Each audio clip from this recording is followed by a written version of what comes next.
Dans des temps difficiles, est-ce qu'il faut mieux compter sur nous-mêmes ou est-ce qu'on peut aussi compter sur les autres? Je me présente, je m'appelle Nicolas, je suis intervenant en relation d'aide au travers de Botéo, mais aussi pasteur à l'église Nice Métropole.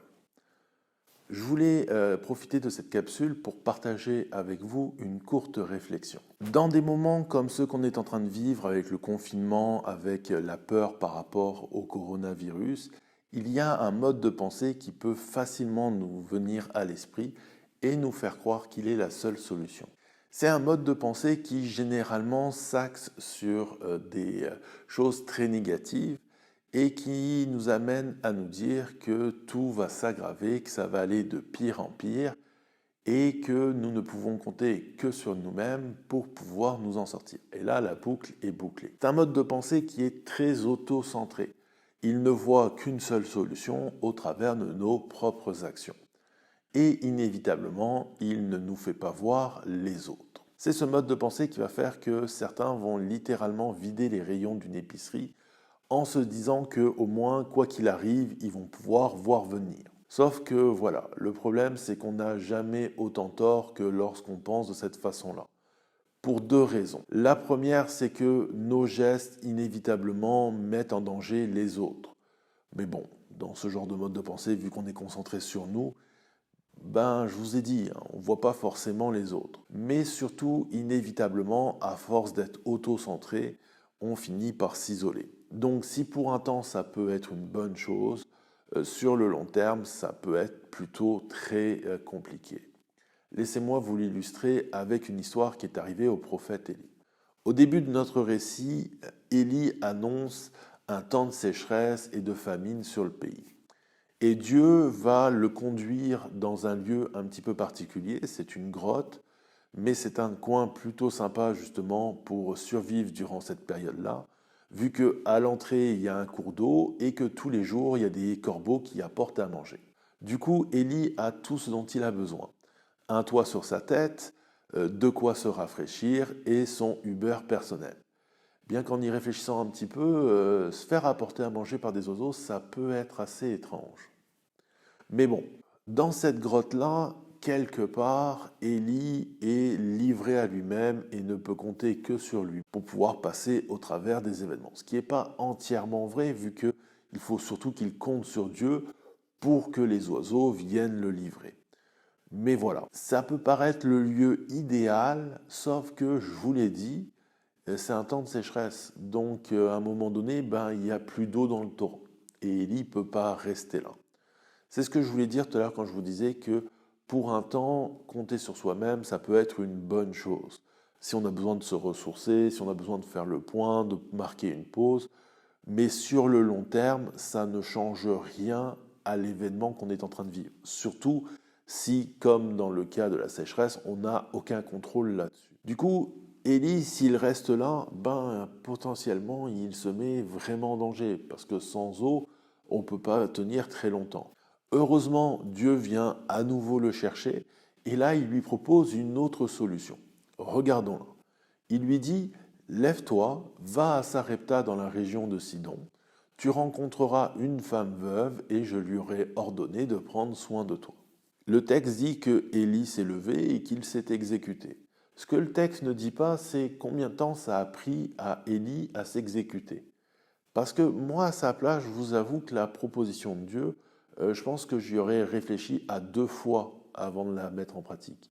Pas que je n'aime pas répondre au commandement de Dieu ou que je n'aime pas lui obéir, mais c'est que dans sa solution, il y a 3 problèmes qui, au premier abord, peuvent complètement nous passer sous le radar, mais quand on connaît un peu le contexte de l'époque, sont assez importants.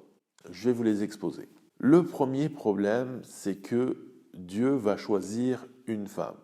Alors, c'est pas que je suis sexiste, c'est pas ça le problème, c'est que à l'époque, on est dans une société très patriarcale. Donc, ne me jetez pas des pierres, s'il vous plaît. Et cette société patriarcale, elle, si on fait une échelle, elle place les hommes au milieu. Bon, ils ont quand même des rangs sociaux, souvent dus à leur métier. Et plus on monte haut sur l'échelle, plus vous allez retrouver les personnes importantes, ou les magistrats, les hommes politiques, le roi. Et le fait d'être prophète, selon la vision que les gens avaient, soit ça vous plaçait au-dessus, soit au même niveau que le roi, soit juste en dessous. Il ne faut pas oublier que le prophète, c'est la voix de Dieu au milieu du peuple. Donc c'est un poste qui offre une belle stature et un beau statut aussi. Et dans cette belle société, les femmes sont en dessous. Mais alors vraiment en dessous, presque au niveau des pieds de l'échelle, quoi. Donc Dieu est en train de dire à Élie, toi qui es haut socialement, tu vas te faire aider par une personne qui est au pied de l'échelle sociale. Et ça c'est assez intéressant, mais faut reconnaître que humainement, on n'a pas tendance à penser que le secours peut venir d'en dessous. Non, on a plutôt l'impression que ça vient d'en haut. Voilà, c'est le premier souci. Le deuxième problème, c'est que non seulement c'est une femme, mais en plus c'est une femme veuve. Donc là, vous allez certainement vous dire, oui, donc elle est veuve, ça veut dire qu'elle est seule, la Palisse n'aurait pas dit mieux. Élie est un gars seul, donc potentiellement ça peut faire jacter. Oui, sauf que le problème, il n'est pas vraiment là. Il est plutôt sur le fait que, comme je vous l'ai dit à l'époque, on est dans une société très patriarcale et la principale source du revenu, c'est les hommes qui l'ont. Donc cette veuve-là, vu qu'elle n'a plus de mari, elle a plus sa principale source de revenus. Bon, elle n'a pas rien non plus, parce que à l'époque, il faisait quand même un petit peu de social, et les femmes veuves avaient droit à une rente. Sauf que, dans les temps difficiles, comme les sécheresses et les famines, ces rentes-là avaient tendance à disparaître. Ce qui veut dire que Dieu a littéralement ordonné à quelqu'un qui n'a plus sa principale source de revenus ni ses rentes de prendre soin de son prophète. Sauf que pour prendre soin de quelqu'un, ça prend quand même d'avoir des ressources. Alors là, l'hésitation, elle augmente encore d'un cran. La troisième raison, et on va laisser tranquille cette femme, elle est liée à la région. Parce que Dieu dit, lève-toi et va à Sarepta dans la région de Sidon. Cette région-là, elle est hors d'Israël.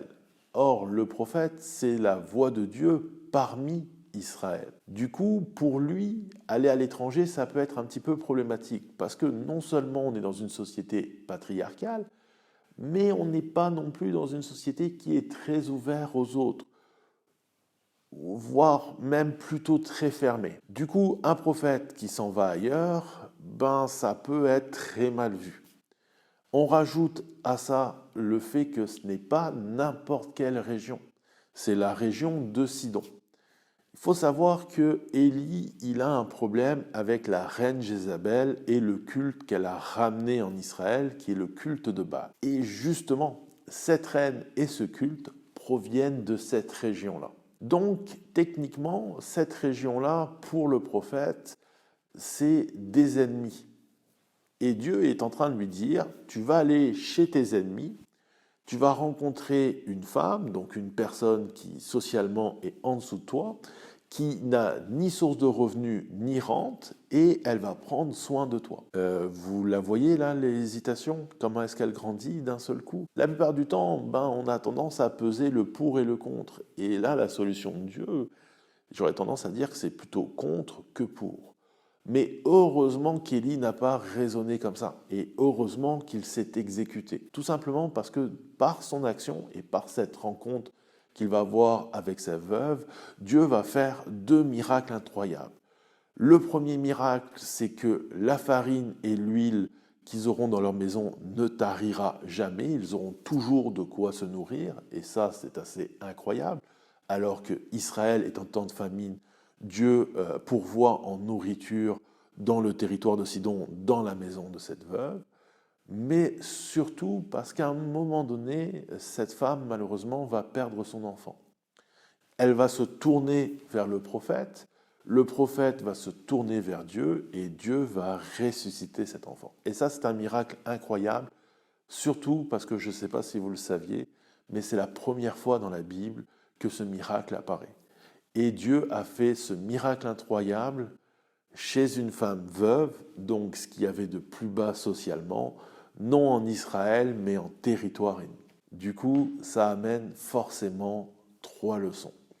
La première leçon, c'est que rien ne peut limiter Dieu, ni les contextes sociaux, ni les contextes géopolitiques, ni les événements. Quelle que soit la difficulté, Dieu agira toujours. Rien ne peut le limiter. Et ça, c'est une promesse que Dieu nous fait.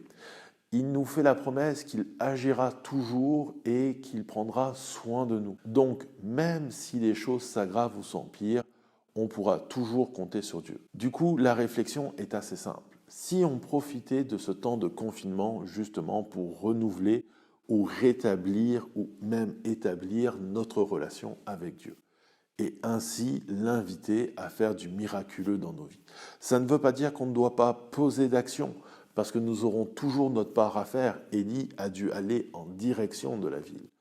Mais on peut profiter de ce temps-là pour le voir agir. Et ça, c'est une bonne nouvelle.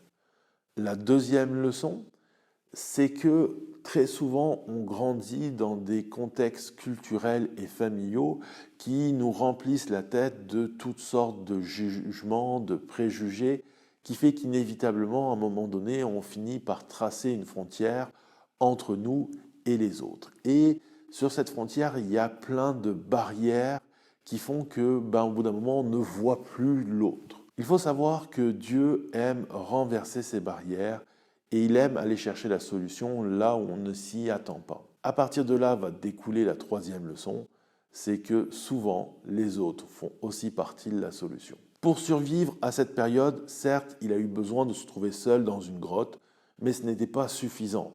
C'est sa rencontre avec la veuve qui va lui permettre de passer au travers de tout ça. Mais ça va aussi permettre à cette veuve de pouvoir passer elle aussi au travers des événements de sa vie. Du coup, et Élie et la veuve avaient besoin d'être en relation pour survivre à la sécheresse. Et donc justement, si on profitait de ce temps de confinement pour pouvoir passer plus de temps avec les gens qui sont avec nous, pouvoir rétablir des relations, pouvoir se dire que ce n'est pas forcément que à moi de les aider à passer au travers de ça, mais eux aussi peuvent m'aider à avancer dans cette situation-là. Mais aussi, on vit dans une période qui technologiquement est vraiment incroyable et on a plein d'outils comme le téléphone, la vidéo, qui nous permettent de rentrer en contact avec des gens qui sont plus éloignés de nous. Justement, restons en relation les uns avec les autres. Mais là encore, on peut même aller plus loin. C'est-à-dire que, par exemple, si je sais que mon voisin a des problèmes de mobilité ou alors qu'il est une personne à haut risque,